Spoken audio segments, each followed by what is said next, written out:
Thank you. Yeah. I know what I want. I want to talk with you today about something, and then again tomorrow, because I want the experience of the momentum building from one day to the next. Because I can do things like this. I'm really glad she went before me, because I'm so dramatic. Well, if you are as much trouble as she is, you only got 1 minute. Because what happened just now moved you into a different place. So don't start where you were, start where you are. Otherwise, we're not going to play. Okay, I'm ready. And we're not going to promise about tomorrow either. I didn't expect that, but Yeah. that's what I want. Yeah. Did you release co-creating at its best on Britney Spears' birthday on purpose? No. Okay. All right, I'm ready.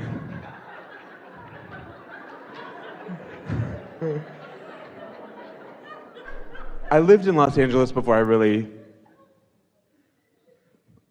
paid attention to this work, and now I've been doing this work a lot, and my life felt I want to live in Los Angeles again. And there's a lot of wobbly bits about it. So I would love your help. Well, don't talk about any of the things that are the wobble, because that just holds you out of alignment with what you want longer. So you got to go general about this. Okay. When I lived in LA before, I felt sexy. I lost a lot of weight. I felt really good. I felt happy. I felt natural in who I am. California is a good environment for you. Yeah. You can feel it, so go there. Okay.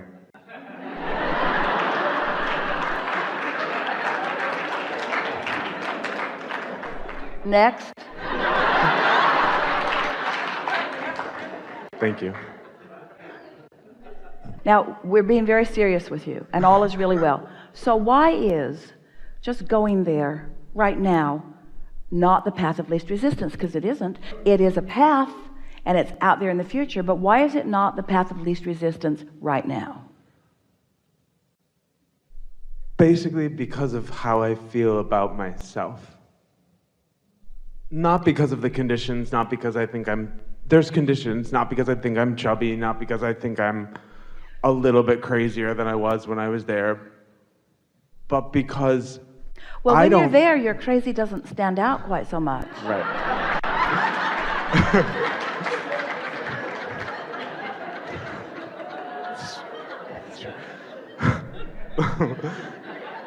You know that's true. I do. And here's the most important thing. Through whose eyes are you making in other words, some environments you are more self-conscious than others.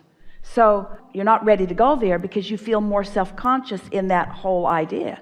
But what we're talking about in all the hours that we're together here is the value of being conscious of self, you see. But you want to give yourself the benefit of the freedom of liking yourself. That's what you're really saying. I want to really like myself before I go to places where everybody doesn't like me. And we say, there's no place that you can go where everybody likes you. There's no place that you can go where everybody's even interested in you. There's no place that you can go where you're going to get a consensus. What you get is a reflection back of how you feel about you everywhere you go.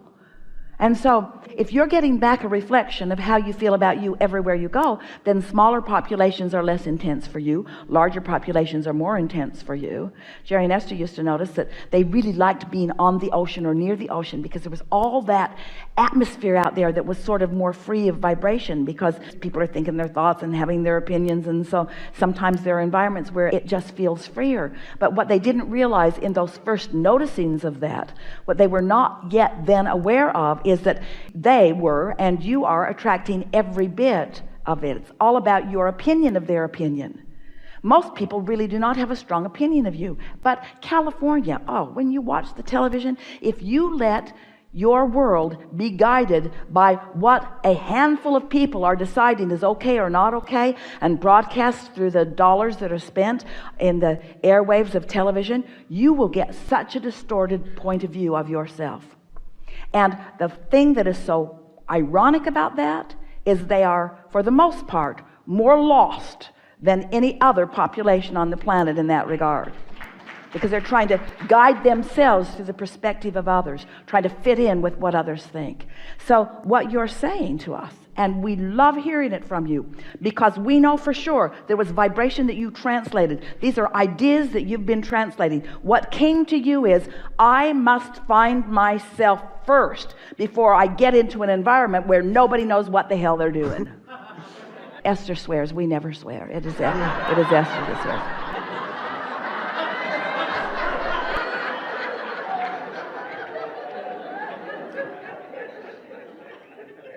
Some things that have happened since I've known your work have been crazy in a scary feeling way. Well, because coming into your power is always a little exhilarating. In other words, when you first catch glimpses that the entire universe is cued to assist you in things, sometimes that power, that feeling of empowerment, is a little heady. In other words, we get that, but get used to it. Get used to things working out for you. Get used to good ideas flowing to you. Get used to good timing and right place at right time. Get used to that. That's what's natural. The other's what's often weird. This is special. I trust you, but I don't need to be scared. Like, I used to be like, oh, I'm crazy, and I liked myself for being crazy because it was fun, it was innocent. But now I have. Do you know what the definition of crazy is? Crazy is following one's own guidance when the population at large wants you to follow the conditions that they've laid out for you. We teach crazy. So I can speak about it emotionally. Really negative emotions that I'm talking myself into a hole, I think. And smart enough to know it. Yeah. Guidance. But there's nothing you need to warn me about. No reason to warn you. You're understanding this. You're on the right path. You know what you're doing. Okay. Nothing's going wrong. You're getting clearer every day. We find you completely healthy in all ways that are important. There isn't anything that you need to do differently. You have a basis of understanding. Just keep applying it. The encouragement that we would give to you is lighten up on yourself and try not to be so introspective through the eyes of others, because everybody else has got a distorted point of view of you, and not because they don't care, but just because nobody else has the tools. Nobody else knows who you are coming in. Nobody else knows what your vortex now is. Nobody else knows what your path of least resistance is. Only you know, and only you can feel it, you see. So trust yourself. You can. You can. Okay. Yeah. And we have many more hours together. And so what we gave you just now was perfect for where you are right now in relationship to your receptive mode. And in all of the hours that follow, we will be keeping you in mind as we are offering emphasis, and you will feel it. You will know when we are giving you something specific to add to the piece that you've already got. Okay, good. This is going to be a transformational 2 days for you. Great, because that's when I get really lost sometimes, is when I'm like, I apply things that aren't meant for me to me, or maybe vice versa, and then I just get a little bit lost, and so that was helpful. How do you know you're found if you're not sometimes lost? Right. In other words, that's all part of figuring it out. So you're never off your path. You're never off your path, so you're never lost. Just sometimes you're pointed in the wrong direction on your path, but you're never off your path. And after a while, it gets really clear which is upstream and which is downstream, or which is more resistance and which is less resistance. So this isn't as hard. All of you are going to find this so much easier now that you're understanding about emotions and allowing and path. It's close to impossible. In fact, we are blunt and willing and wanting to say it is impossible to guide yourself effectively by trying to study enough conditions of life that others are presenting to you and making right choices just based upon the conditions that they want you to choose through multiple choice. You cannot possibly do it. If you take your emotions out of the equation, you are lost. Everyone is, but you're not. You are the least lost person that we've ever interacted with, because you feel your emotions in a very strong way. But you second guess those emotions because most everybody around you doesn't know about that. And so they want you to be more like them and not be so feeling and not be emotional and not care about how you feel. We don't want to sound unkind to anybody, but almost everybody would rather that you do what they need you to do so that they can feel better than that you do what you do so that you can feel better. It's just sort of a function of the way people are, because most people are living conditionally. And it's a rarefied atmosphere who understands law of attraction and point of attraction. It's a rarefied atmosphere who are masters of creation, you see, and you are among them. So just relax and enjoy the unfolding. Yeah. Thank you. Yeah.